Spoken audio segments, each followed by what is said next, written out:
The Resting Places, Meals, and Daily Life of Jesus, A Journey Begins. You may find this hard to believe, but the more I studied the life of Jesus, the more fascinated I became with the simple human details of his journey, details that most people overlook. Everyone talks about his miracles, his teachings, his crucifixion and resurrection, but few ever stop to wonder, where did he rest? What did he eat? How did he spend his quiet moments between the crowds? Let me take you back to the dusty roads of Galilee, to the cool nights under ancient olive trees, to the humble homes of fishermen. Because if you truly want to know Jesus, you must follow not just his teachings, but also his footsteps. It was during one of my pilgrimages through Israel that I stumbled upon a small, forgotten village outside of Capernaum. The air was thick with history, and as I stood there, I could almost hear the whispers of time. A local elder, whose family had lived there for generations, approached me. His eyes were deep wells of wisdom, and what he told me that day forever changed how I saw the humanity of Jesus. He said, "You know, young man, before the crowds gathered, before the blind saw and the lame walked, Jesus was here, right here. He would rest beneath that sycamore tree, and sometimes he would stay in my ancestors' home for the night." I couldn't believe it. This wasn't a grand synagogue or a palace. It was a simple stone dwelling with a low ceiling and clay floors. Inside, the aroma of baked bread and olive oil still seemed to linger, as if time itself refused to let go of his presence. At dawn, before the sun painted the Sea of Galilee in shimmering gold, Jesus would wake and pray alone on the hillside. His disciples would still be sleeping, but he sought his Father in the solitude. Can you imagine? The Son of God kneeling on rocky ground, whispering words into the still air while the world slept. And then there were the meals. Unlike the grand feasts described in royal courts, his meals were humble. Simple bread, grilled fish, olives, dates, and sometimes honeycomb. These weren't just meals, they were sacred moments shared with his disciples, filled with quiet conversations, laughter, and teachings that would echo for eternity. One evening, as the sun dipped behind Mount Arbel, Jesus sat with Peter, James, John, and a few others near a small fire. The scent of roasting fish filled the air, and the flickering flames cast shadows across their faces.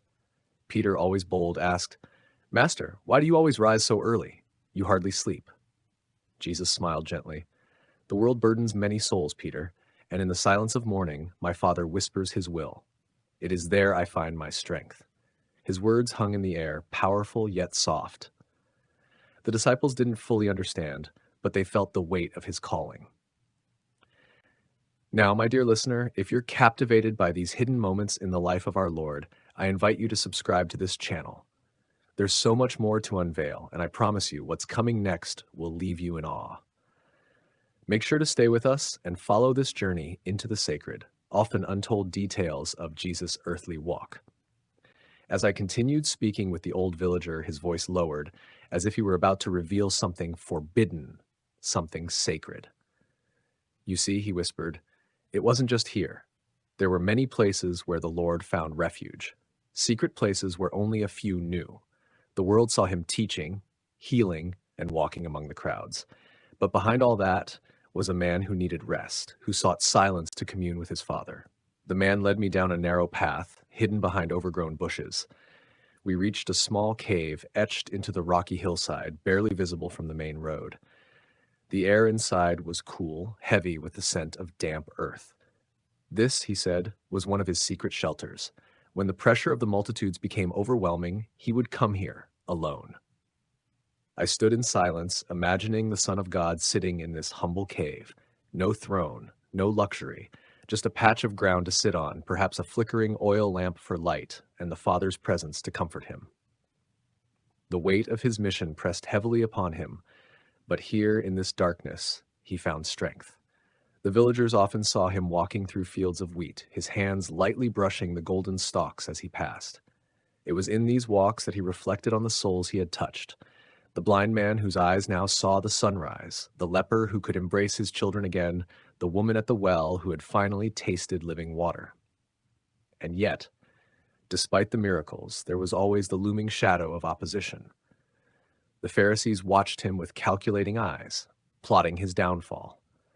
The Roman authorities grew uneasy, sensing the stirrings of revolution in the hearts of the people. But Jesus, he never wavered. Instead, he would retreat once more, perhaps to the Mount of Olives, under the moonlit sky, whispering prayers that pierced the heavens. One villager recounted a night when they saw him sitting by the shores of the Sea of Galilee. The moon hung low, casting a silver path across the water.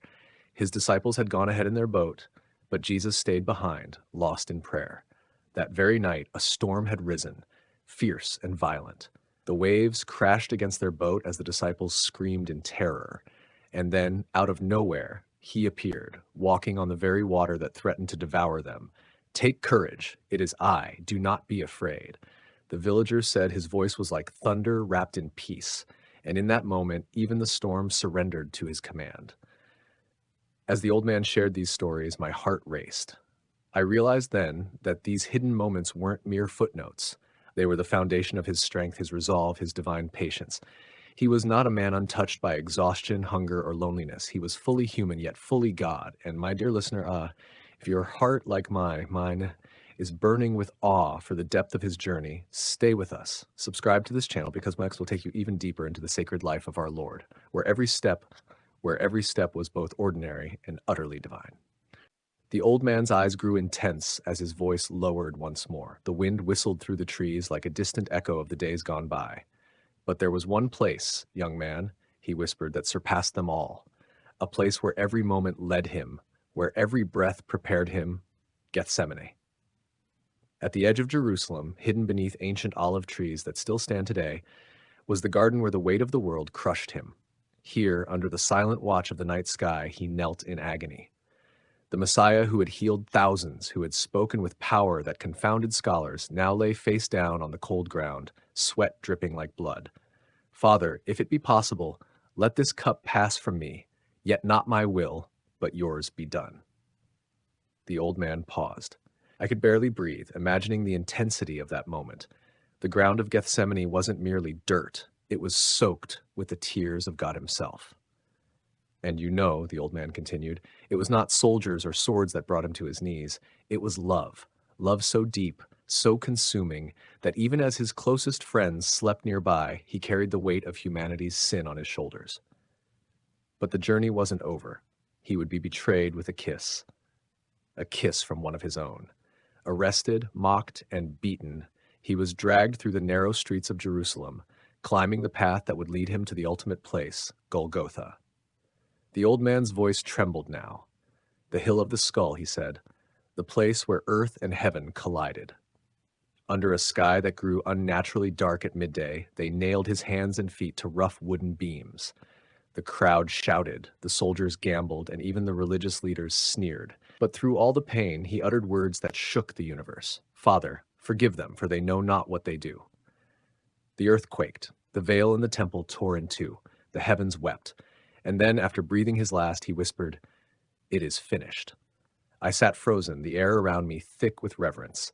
But the old man leaned forward, eyes ablaze with hope. "But young man, that was not the end." His voice surged with joy. 3 days later, in a borrowed tomb guarded by the empire's best, the stone rolled away.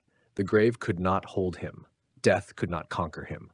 Jesus Christ rose from the dead, victorious over sin and darkness forever.